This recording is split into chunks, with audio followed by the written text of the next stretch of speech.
It's 9 p.m. on the East Coast of America, live from the WACA studios. This is Good Night. In our main story, we'll be talking about it later on in the show, but the new streaming service, Disney Plus, released last Tuesday, and fans of anything Disney, which is a lot of stuff turns out, flocked to grab a subscription. Star Wars, Marvel, Pixar, National Geographic, a bunch of Fox's catalog, and Disney's original movies are all up for grabs, including some new exclusive shows. But not everyone was pleased with Disney's streaming. Most notably, episodes of The Simpsons being formatted to the wrong aspect ratio.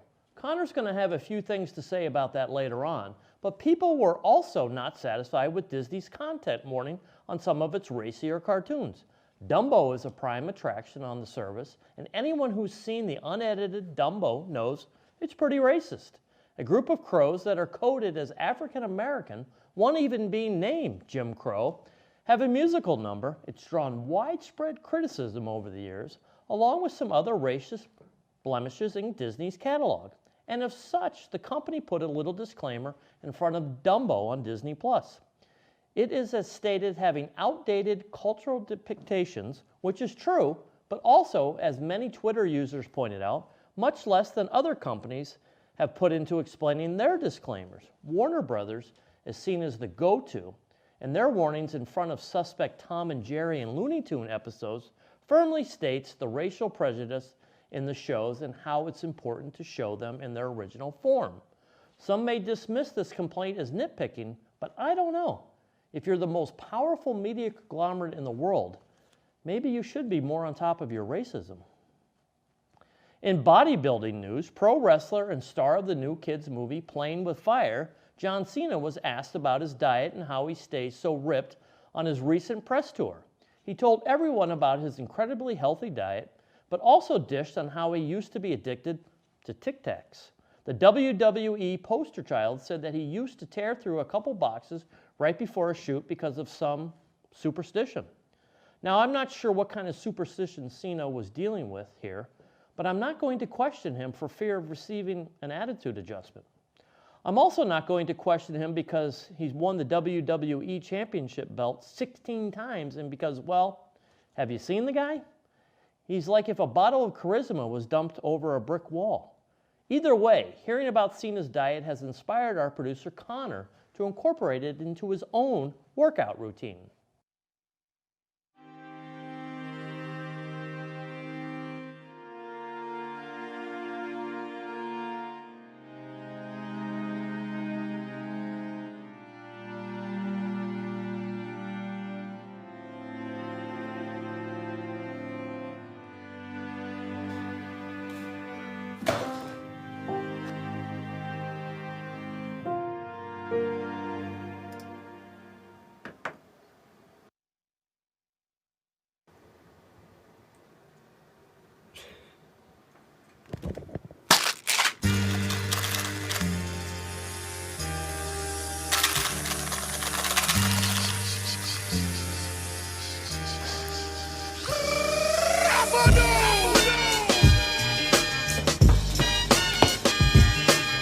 Your time is up, my time is now.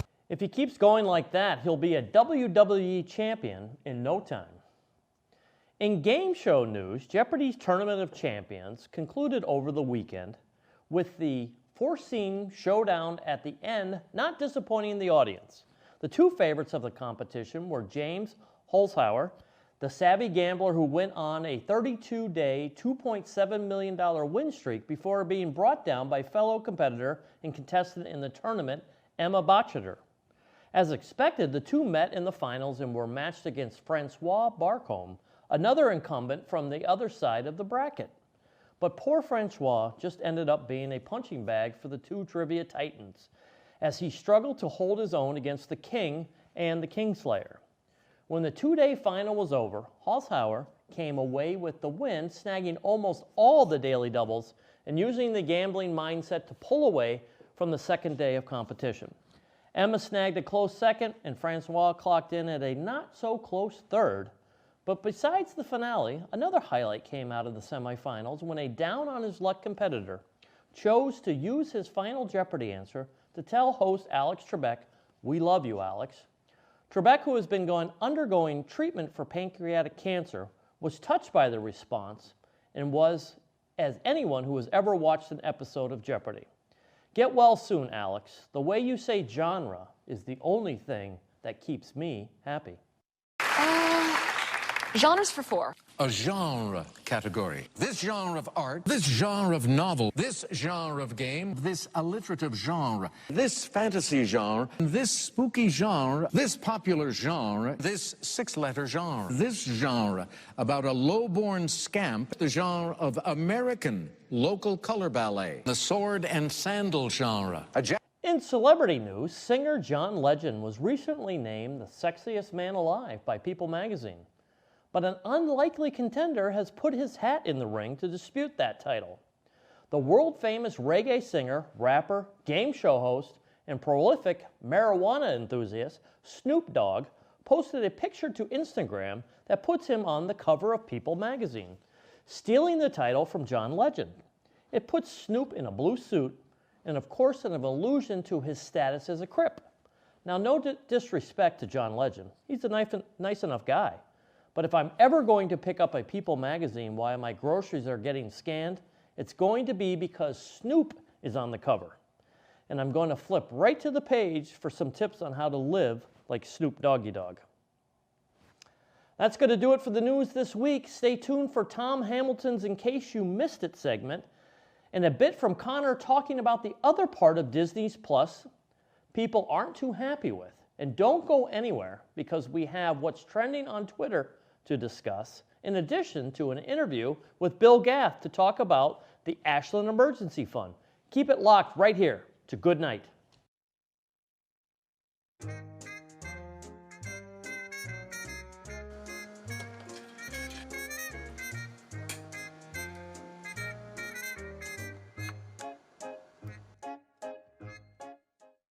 Hello and welcome to the 5th installment of In Case You Missed It, a segment where I briefly go over the most popular releases of last week in movies and TV. Last week was a big week.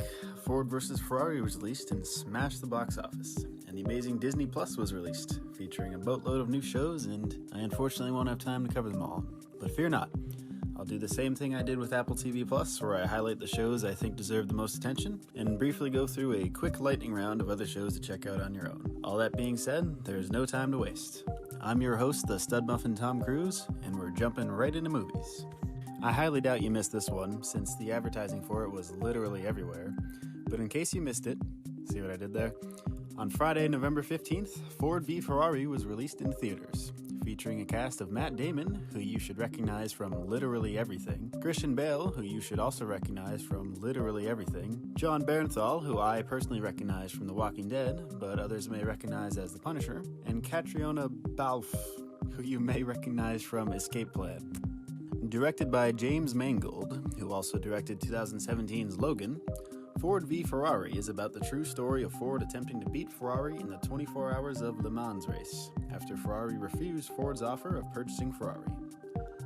Ford v Ferrari has grossed a worldwide total of $52.4 million, debuting to $31 million, absolutely decimating the competition and finishing first in the box office this weekend by a whopping 22.2 million margin.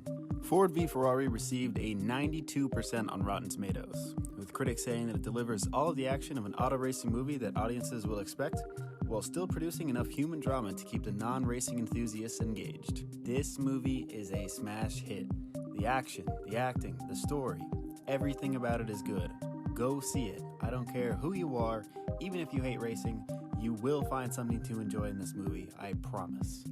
Moving on November 15th, Charlie's Angels was released into theaters, featuring a cast of Kristen Stewart, who you might recognize as Bella from Twilight, Naomi Scott, who you may recognize as Jasmine from Aladdin, Ella Balinska, who you probably won't recognize from anything as this is her first big movie, and Elizabeth Banks, who you might recognize from the Hunger Games movies. I'd also feel remiss if I didn't mention that Sir Patrick Stewart plays a role as well, and if you don't recognize him, Shame on you. Directed by Elizabeth Banks, Charlie's Angels is an action comedy film that is a continuation of the Charlie's Angels film series, which began with a television series in 1976 and 2 movies in 2000 and 2003. Charlie's Angels are a covert group of extraordinary women who operate as super spies known as angels. In this new installment, a new generation of angels are called into action when a young systems engineer blows the whistle on a dangerous technology. Charlie's Angels has grossed a worldwide total of $27.9 million, opening to $8.6 million despite being projected to open to $10 to $12 million. I suspected this outcome was due to being released on the same day as Ford v Ferrari. Despite not meeting its projection, Charlie's Angels still finished third in the box office last weekend, finishing just under last week's midway. Charlie's Angels received a 58% on Rotten Tomatoes, with critics saying that it's earnest and energetic, if a bit uneven, but it adds a new flair to the franchise with fun performances from the 3 leads. While the 58% score is a bit disappointing, the movie still mixes good action with good comedy. And an audience score of 81% tells me that fans of the series will like it. And now we get into the Disney portion of this week's episode. Disney Plus came out on Tuesday, and if you haven't gotten it yet, get it. It's amazing. As a fan of Star Wars and Marvel, I am loving having access to all of those movies whenever I want. Not to mention other classic Disney movies like The Lion King and 101 Dalmatians. It even has all the amazing TV shows like Phineas and Ferb and Gravity Falls. And it even has all 31 seasons of The Simpsons. It has everything. But I'm supposed to be talking about the new stuff at Disney Plus. Well, the live-action remake of Lady and the Tramp was released on Tuesday alongside Disney Plus.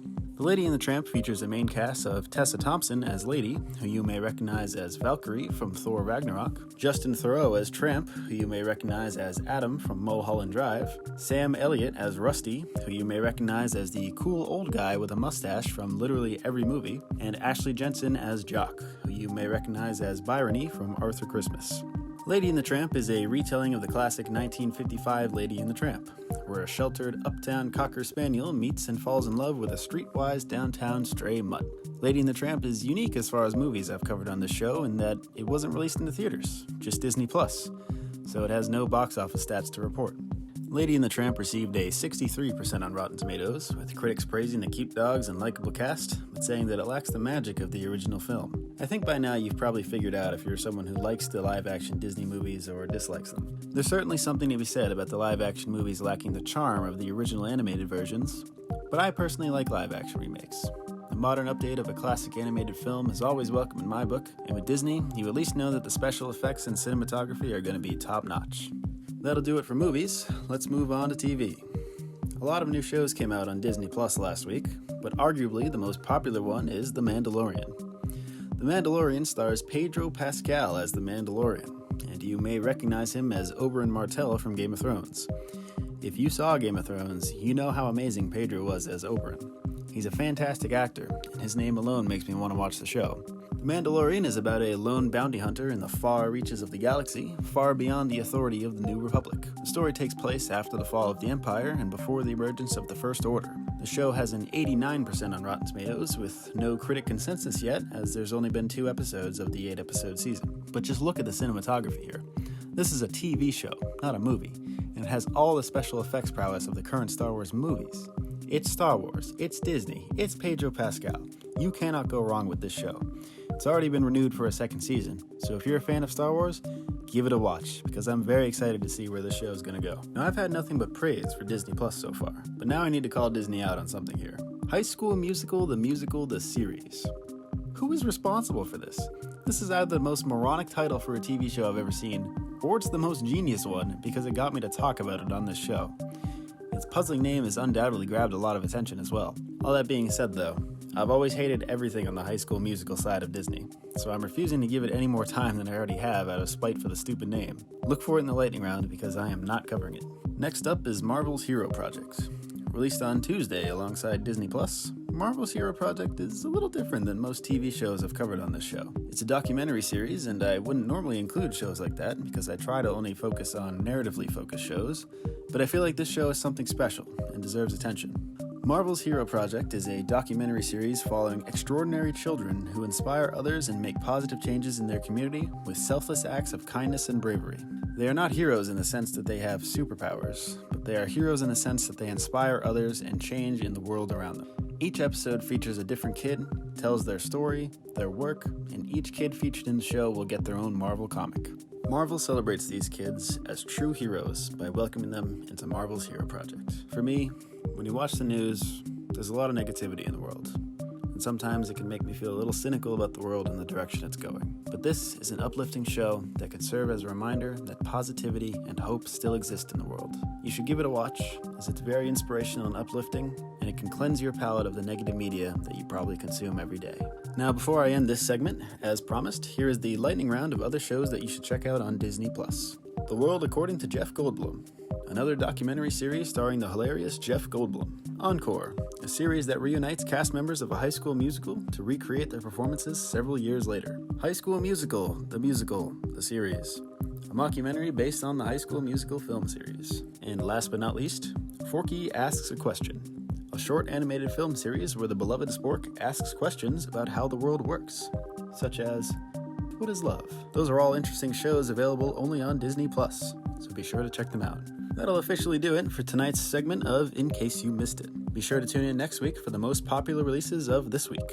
I have a feeling that next week will feature A Beautiful Day in the Neighborhood and Frozen 2. Until then, I'm your host, the Stud Muffin Tom Cruise, and keep it locked to good night. So Disney Plus came out last week, and a lot of people are really angry about how Disney messed up The Simpsons.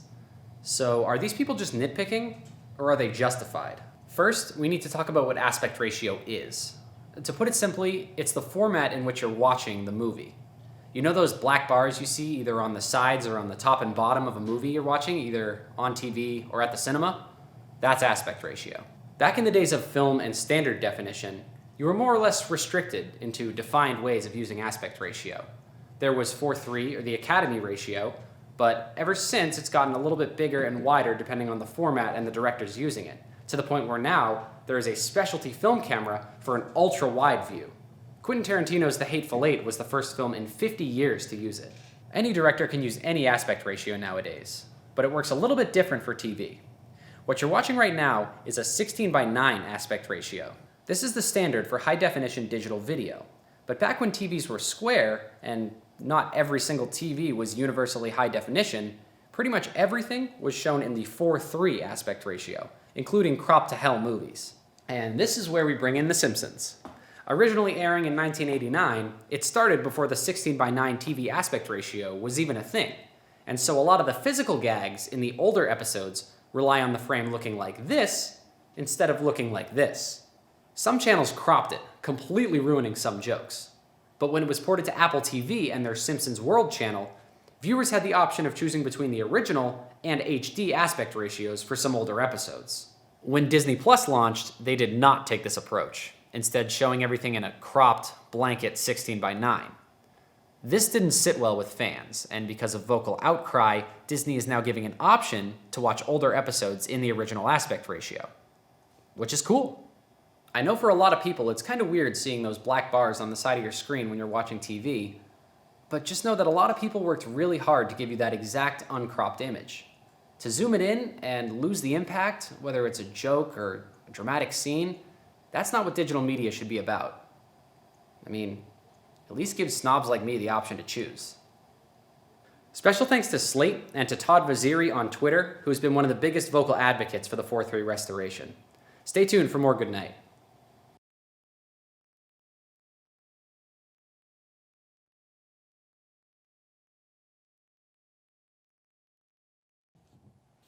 Welcome back to Good Night. As always, we're talking about what's trending on Twitter. We've got a new special guest tonight, the Big Mac. Hello. Mackie, what's on your shirt? I got Ein from Cowboy Bebop. It's a good show. Watch it. It's a great show. A great show. It's on Hulu. And as always, the Stud Muffin, Tom. Hello. What's going on, guys? Another week, another topics to discuss on Twitter. And of course, we talked about it already tonight on the show. Disney Plus. Your guys' thoughts? Fantastic. Fantastic. Yeah. What do you think, Mackie? I think it's another step in the monopolization of the entertainment industry. I think Disney owns almost a third of all entertainment. Were you protesting at the Harvard-Yale game this week? No. No. Oh.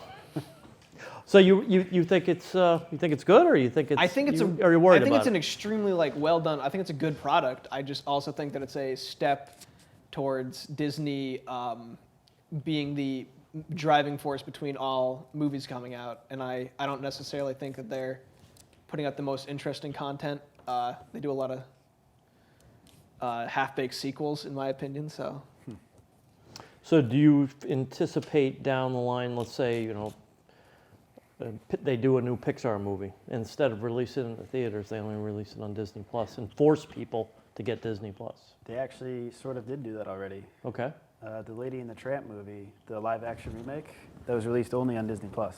It wasn't released in the theaters. So could this be the downfall of the theaters, I wonder? I mean, I don't think so. I mean, Netflix and Hulu. Why go to a movie anymore? For the movie experience. It's an experience. Yeah, Like it's tradition. being able to see it up on the giant screen, On a with huge the screen with great the- surround sound, and a Yeah. couple Overpay for popcorn, overpay for popcorn. It's part of American culture. I don't think it's going away. I agree anytime with you. I mean, there's Yeah. nothing more than I love going to the movies, but I mean, when you're paying $30 for stale popcorn nowadays, it's and you can wait. It used to be you used to have to wait years for stuff to go on, to video or stuff. Now it's just months. I don't know. It'd be interesting. But you guys like the content? I think Yeah. The Mandalorian on Disney Plus is great. It's great content. I'm a big Star Wars fan. Yeah, I so. haven't started watching yet, but I've heard a Oh, lot it's of a good must. things about it. It's Yeah. a must. It's a must. How about you? Have you watched it? I haven't watched it. I haven't even looked into it much. But I've seen some footage. It looks pretty cool. So what does Disney Plus do to Netflix and the other streaming services? What do you guys think? Disney had most of their content on Netflix, so I think the biggest hit is going to be towards Netflix, because now that Netflix is losing all the Marvel content they had up on there. Yeah. I don't know what else. They had a bunch of other Disney shows and movies up on there, but those are all gone. Those are now all on Disney Plus. So Netflix is losing a large portion of their catalog to Disney Plus. So that's definitely going to be a hit towards Netflix. So if you steal Tom's Disney Plus logins and I give you my Netflix logins, how do these companies make money down the line? I still feel like even if you're getting one, Yeah, I mean, someone has one- to own it. someone has to pay Yeah. for it, and enough people are probably paying for it that it. Yeah. And a lot of people don't want to bother having to deal with their friend saving a bunch of things to the library and clouding up what shows they're watching or messing up where they are in the and show. For the streaming services, I feel like it's hard to really combat that because people want to be able to log in on multiple devices. Like if they have computer, phone, iPad, why shouldn't they be able to watch on whatever device they want? And see, I've grown up in the TV generation where if you didn't watch TV, you weren't watching anything. But even The Mandalorian, I watched on my phone, and I would have never thought I would watch something on my phone ever. Yeah. I've grown up into that. My youngest son watches football games on his phone. I'm like, why would you watch it on your phone? He's like, because there's access to it. Right in your pocket. Easy. But everybody in my generation wanted to get a bigger and bigger and bigger TV, and now you got people watching football games on their phone. I just think it's kind of funny. Everything became big, and now it's people are interested in watching it on their phone. So I find the that quality on fascinating. your phone is still really good. It's still 1080p HD. Yeah. Yeah, you're right. 4K. It's just a smaller screen. All right, Connor, what else have we got trending on Twitter this week? The most annoying thing about Twitter, Mackie. I don't use Twitter that much, but the thing where they make a tweet and clap in between every word. An emoji between every word? Yeah, Clap emoji? that's obnoxious and I hate it. That's all I got. What do you got? No, that's annoying. That's enough. Yeah. One thing that really annoys me about Twitter is how the use of hashtag has spread into conversations outside of Twitter. Right. I've heard younger kids saying hashtag whatever after saying a normal I've seen a lot of sentence, older people doing it too, and that's Yeah, even I in hear it normal in, conversation. It's Still I'll a hear pound sign to me. I'll hear but- people be yeah. That too. hashtag relatable in a conversation with somebody. It's nails on a chalkboard. Yeah, it's just annoying how that's come into common dialect for people to just say after a sentence. I think the most annoying thing about Twitter is they'll deny it, but I think you can prove it. They censor your content. Do they? Yeah, there have been times when I've tweeted out some political views that they don't get seen as much as some of the other content that I do. So you can tell that they're editing it. Not so much editing it, but I'm sure they have, limiting access to Yeah. it. I think maybe a little bit. I'm sure they have a program in place that it seeks out specific sentences and words, and it's like, all right, don't show that as much. And that's very Big Brother-ish to me, and I don't like that. I get that. I like a lot about Twitter. I like, as a guy who works a lot, just grab your, Twitter and while you're eating lunch and you can catch up on the world events and stuff like that. But I don't like the censorship. And they'll deny it, but I do know that they censor. What else do we got trending on Twitter? Myles Garrett. So what do you guys think about that? Did you see the clip of what I he did. Yeah. He's claiming absolutely. that somebody used the N-word now, and I mean, even if That's assault. some racist, yeah, I don't care what he said. You don't rip off someone's helmet and hit him with it. Hit him in the head with it, Like yeah. that's literally assault. With a how long dangerous should he weapon. be suspended for? I mean, Right now he's suspended. he's suspended for the rest of indefinitely. the season and for the playoffs for sure. Who's worse, Myles Garrett or Antonio Brown? Ugh, jeez, I mean, I kind of want to say Antonio Brown just because of how crazy he is, but Antonio Brown is crazy. yeah, but he's never assaulted anyone. I Never don't think. assaulted anybody. He's done some stupid things Well- and said some stupid things. I think there was sexual assault allegations against him actually. He's been accused of, accused, and, yeah. and I would tend to trust Yeah, but it her wasn't versus him. on national But TV. there's been no conviction. Yeah. Yeah. So I mean, Yeah. but your thoughts on Myles Garrett? Tom showed me the clip right before the show. I hadn't heard about it before. I'm not much of a football guy. It looked painful. That's my opinion. Yeah. Any way you look at it, it's just assault. I think he deserves to be suspended. Plus, he's a Cleveland Brown, and who really likes the Cleveland Browns? So. With that, what else is trending on Twitter, Connor? The new Razr phone. What are you guys' thoughts? I think it looks really cool. Yeah, it's a A cool idea. smartphone that's a flip phone. So it flips up, and the part that's up is the touchscreen, or is There's a it touchscreen. both? There's a touchscreen on the front of the phone when it's closed, and then there's a bigger one when you open it up. Interesting. I think But is it still like the just keys on the bottom? no, there's no keys anymore. It's like one It's really all long big, touchscreen. It just becomes one big touchscreen. Oh, so the whole thing, like the Yeah, Basically okay. becomes a tablet almost. Yeah. I think Interesting. it's a cool concept, but just how long it is seems a little strange. Yeah, I mean, I'm just thinking though, like when you close it, like, is there any risk of cracking the screen? Well, that's what they've said, that some of the thing is that it's supposed to last, but I guess in some of the tests it hasn't as of yet, but they're going to figure it out. I think it's Yeah. interesting. But it's funny how everything got bigger, now is getting smaller Yeah, again. and we're stuff, going so back to flip everything phones. goes in a circle. We're going back to flip phones, but the flip phones flip out to a tablet now, so Right. it's smaller but also bigger at the same time. Yeah, it's amazing technology. It's amazing technology. All right, what else we got trending on Twitter? The new Sonic movie. Sonic movie.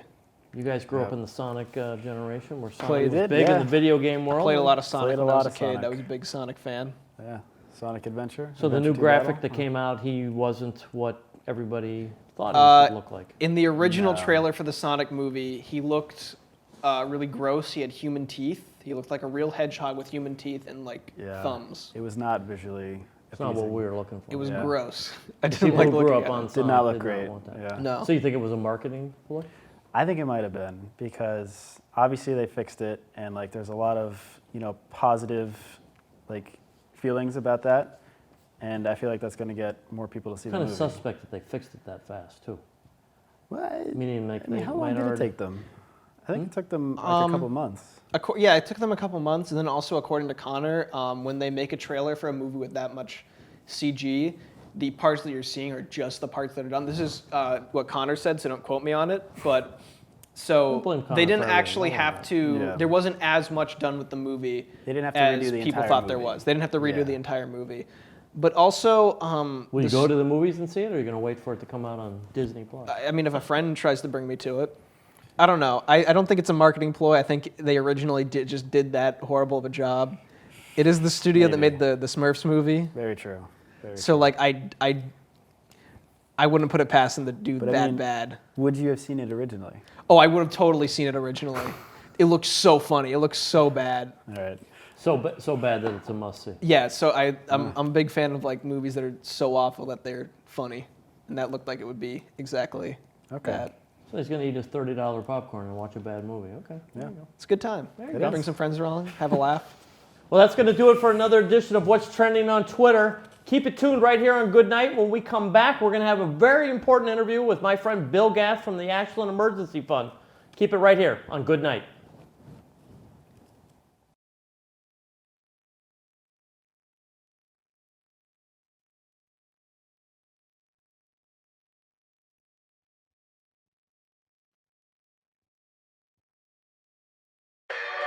I'm feeling so far from what I'm seeing. Too fast to outrun, ignoring what I've done. I've lost what I was seeking. Sea of problems crashed into you again. I'm an island, keeping out of reach, sinking under me. Don't bother saving me, saving me.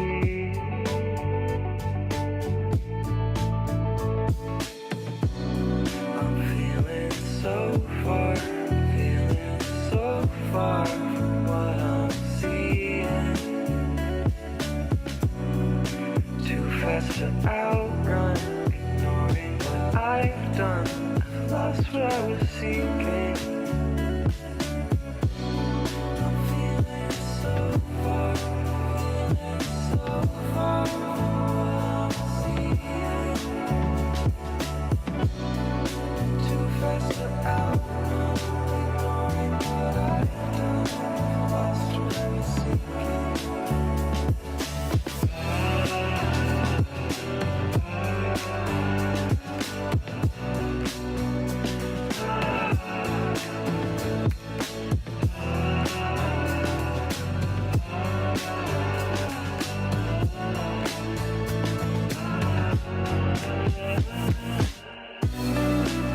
Feeling so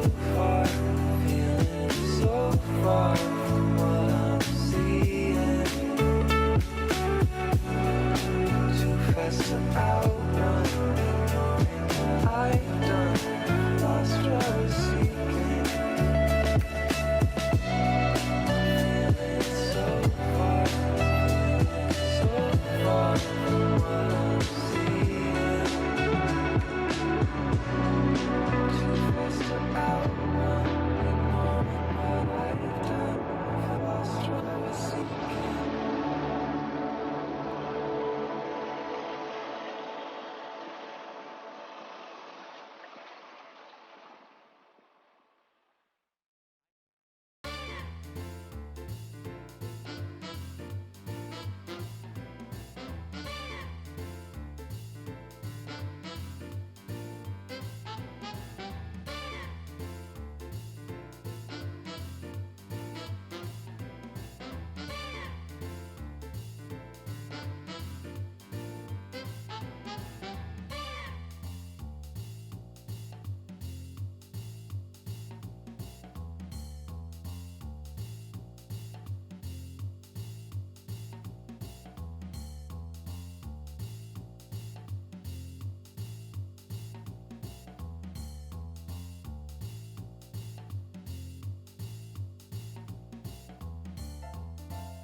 Welcome back to Good Night. We've got an important interview with Bill Gath from the Ashland Emergency Fund. Let me tell you a little bit of story about Bill Gath. I've known Bill probably now for more than 20 years, and when I first moved to Ashland, I bought a Christmas tree from this guy. And I said to myself, well, this guy's a really nice guy. Well, I was wrong about that. He's not only a nice guy, he might be an angel on earth. He's one of the greatest guys I know, and he cares about people, and I think that's one of the reasons why I've always loved Bill Gath. And unfortunately, he's here tonight to talk about the Ashland Emergency Fund, and we've got some opportunities with the Ashland Emergency Fund. First, thank you for being here, Bill. I know it's late at night, and it's important, but you're caring about people, and more importantly, about the people in Ashland is why you're here tonight. Welcome, and let's talk about the Emergency Fund. Okay, first I should clarify, I don't live in Ashland. I live in Natick. You're an honorary resident, though. I'm an honorary resident, and some people say ornery, but I would agree with that. I do get ornery at times. And the Ashland Emergency Fund, I'm a member of the board of directors, and it is the only charity that I really get behind. It's because of the overhead. The overhead for the Ashland Emergency Fund is zero. Nothing goes towards any expenses. The members of the board will donate money to cover postage and printing and thank you notes and whatever. But everything goes to services to Ashland residents. So let's take a step back here, and let's talk about how the Ashland Emergency Fund was founded and what the fund does and how it helps people. In 1987, it was founded, and Isabel Harrison, John Ellsworth, who are both still directors. I'm going to look up my notes here. John and Lorraine Hickey, Jim and Lorraine Hickey. Steve Hickey is their son, is Richmond Development Company. Jim and Denise Eddy, and Chris Papadopoulos, who used to own Tasty Treat. And they got together and they formed this group. And they wanted some way that they could help Ashland residents on an emergency basis. Something that came up, a sudden medical thing or a fire or what have you. And they started doing this way back then. Since 1987, the Ashland Emergency Fund has distributed $1.2 million, all raised privately, and it's gone to over 2,000 Ashland residents. It is only for Ashland residents. And it is supposed to be for emergencies only. And it's quietly done? Quietly done. Even the members of the board of directors and the rest of the Ashland Day Committee do not know who is getting this money. It never goes to an individual. It will go to help pay a mortgage, to help somebody get temporary housing. It always goes to a vendor, not the individual. And the point of our spare, the one who vets these things out and brings them to us, is Cara Terrell. She's at the senior center. She's got a new title. She's an assistant HR director for Ashland and what have you. But she takes and vets this all out and assigns it a case number. And then she has 3 screeners. I'm one of the screeners that she will call and say, I've got this case.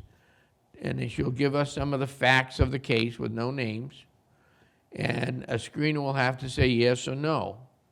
If she gets 2 screeners to say yes, she'll move ahead with processing the claim. If she can't get any of them, then she has to deny the claim unless she feels strongly enough to bring it to the board of directors. We're always trying to make this as flexible as we can because our aim is to help people who need it, not to save money. Right. And so that's why we spend a lot. What has got us in trouble, and we've recently sent out a letter to a lot of people, a fundraising letter. We have never done this before. But in the last year and a half, we had an apartment house fire in Ashland on Joanne Drive. There were about 32 families put out there. We had a rooming house fire in Ashland. We had 2 single-family house fires. And we have a family of 4 that the breadwinners have not been able to work because of medical problems for almost a year. And they're still going through more stuff. And in all those things, not counting the many, many others we've done, we've roughly spent $120,000. Just this calendar year. Just that stuff. Now, we get a lot of donations. For instance, the Middlesex Bank graciously donated $20,000 to the emergency fund last January. But it wasn't to the emergency fund, it was to the food pantry. So we cannot use that money for anything else but that. Sure. And many people donate money to us, but it's restricted for the food pantry. And what is happening now is we're getting very low on the non-restricted funds. The Ashland Fire Department and the Ashland Lions are great supporters of the emergency fund, but in the past, you know, that has been specified for the food pantry. There are lots of ways you can give.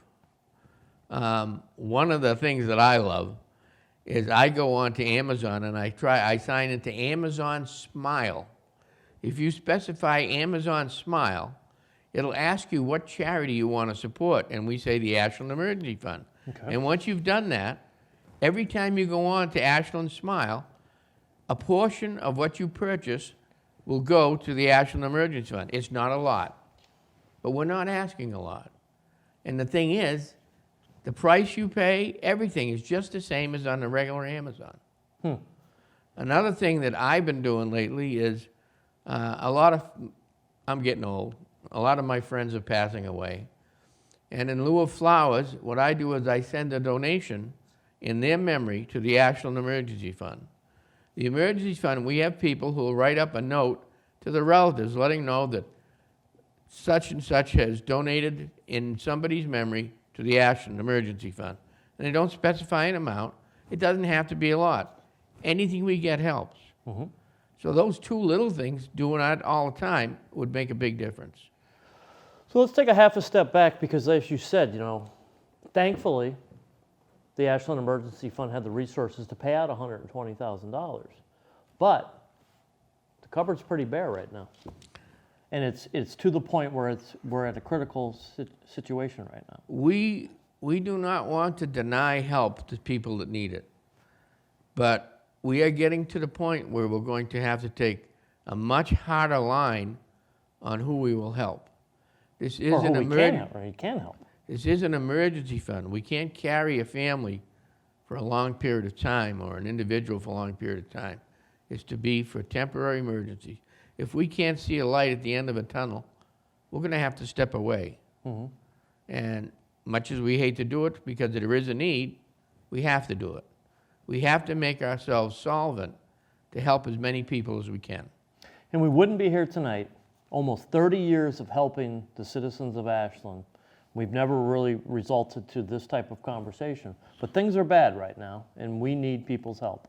We need people's help. And if it can't do it this month or in December, anytime throughout the year, it's a sustained thing. It's not a one-time thing. Well, I think you bring up the good point. This isn't just the typical, you know, holiday ask to help people.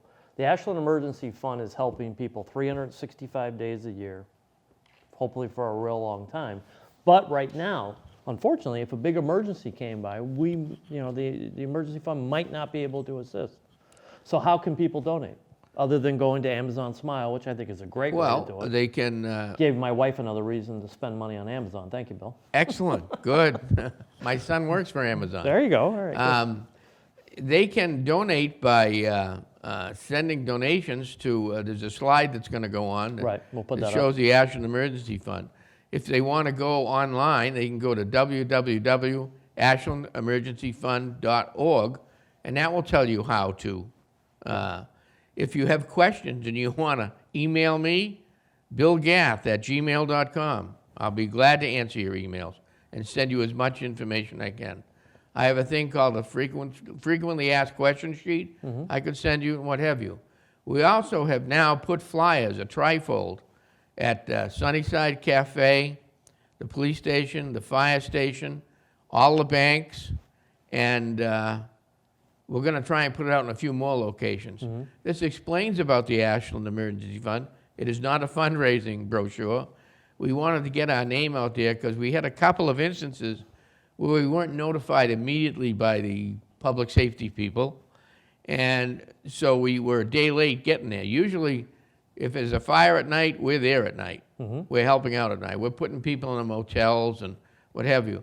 We've even helped people get permanent housing by helping them with security deposits and first month's rent sometimes. But it's a challenging task. But I say this is the only charity that I am 100% behind because of the overhead. The typical charity has a 20% overhead. There's one charity that everybody gets involved in, and I'm not going to mention the name. It's done locally here too. It's all around the state. Sure. Yep. And their overhead's 80%. That's terrible, you know? We want to help people, and then we want to do it the most cost-efficient way we can. And the Ashland Emergency Fund has done it. I mean, I've seen it when I was a selectman. I've seen it from when I was Board of Health. I mean, one of the greatest attributes of this town is the way people step up when they're asked to step up. And the Ashland Police Department, the Ashland Fire Department, you're not going to find two better departments than them. The town supports it. Dedicated volunteers, I know personally and professionally and through associations. Nobody receives a paycheck from the Ashland Emergency Fund. It's all done out of love and respect for the town. So we need money. We need money. We need donations. No gift is too small. No gift is too small. I mean, even if you can only give $5, I mean, $5 is going to make a big difference and make a big difference in somebody's way. But unfortunately, if we don't raise money, we might not be having this conversation a year from now because we might not have the resources to help people. And to me, that Ashland would lose if we don't have that resource. As I say, I live in Natick, but when I gave a speech to the Ashland Lions once, of which I'm a member, I said, you know, if I ever got hurt or needed help, I wanted it to be in Ashland because of the public safety people and their enthusiasm for their job. The same thing with the Ashland Emergency Fund. There is nothing like this in Natick. No. There is nothing like this in any other town that I know of. And so I wholeheartedly support it. So, like I said, we'll put up slides and contact information and website information, and you're doing a media blitz on this, and we'll certainly blast this out. But what more do people need to know, I mean, about the emergency fund and how people can help? And more importantly, what are going to be the ramifications if we don't raise money? I don't know. Right now, we're having an emergency meeting on December 2nd. We usually meet the second Thursday of every month, but because of our needs at the moment, we have to have an emergency meeting. Okay. Now, this time of year with the holidays, and you had mentioned the food pantry, the concerns and the needs of the food pantry certainly have not gone away either. No, they have not. And even though the economy is good and a lot of people are working, the demands of the food pantry still are at an all-time high, it seems like. You would be surprised at the needs of the food pantry. I can't say enough for the job that they do. That's another group that I support wholeheartedly. I bought a couple of freezers for them earlier this year, and I used to fix bicycles and give them to them. They give them away all the time, but I've had a health problem and couldn't do a lot of that anymore. So let's talk a little bit about the board at the Emergency Fund and how they contribute and what their role is. Keep in mind that none of them are paid, none of them are compensated. They all do it out of their love. That is the truth. And one of the problems, we have to have a quorum to make any vote official, and some of our older board members can't show up as much as they do. We now have a place where we can set up a telephone call into the meeting, but one of the things we're going to be discussing for our annual election coming up is to perhaps have some different positions like board member emeritus where they don't count towards a quorum because we have to be able to do business, and we want to do it legally and properly. Right. So we're going to have to make some adjustments there. But in today's day and age, a lot of people want to help. But a lot of people are busy, a lot of people are overscheduled, they're overdone. But so when you're talking a time commitment, what are you talking? A month, a year? What are we talking? You can come to our meetings and become an Ashland emergency fund committee member, you don't have to be on the board of directors. And we have an open meeting first, and then we have a closed meeting where we go through financials with the directors. And those people can come to a meeting and not come to a meeting. Right. They can become a committee member if they want, or if they don't want. They can help us send out thank you notes and things like that. We have an awful lot of writing we do. There's a lot of people Sure. that send in small donations. But so if they want to contact me, billgath@gmail.com, or they can leave a message on our website, and we'll be glad to try and give an answer. And we're always looking for help. Always looking for help. You bring up a good point, and I think it gets lost in today's day and age. Hey, did you get my email? No, I don't know, maybe. I didn't check. But you know what? You remember when you get a handwritten note in the mail, and the Ashland Emergency Fund still sends out handwritten thank you notes to everybody. And it might sound, I'm aging myself and I'm showing stuff, but that shows you the class and the dignity of this organization. That no matter how small of a donation of time or money is acknowledged, it's respected, and it's appreciated by the fund.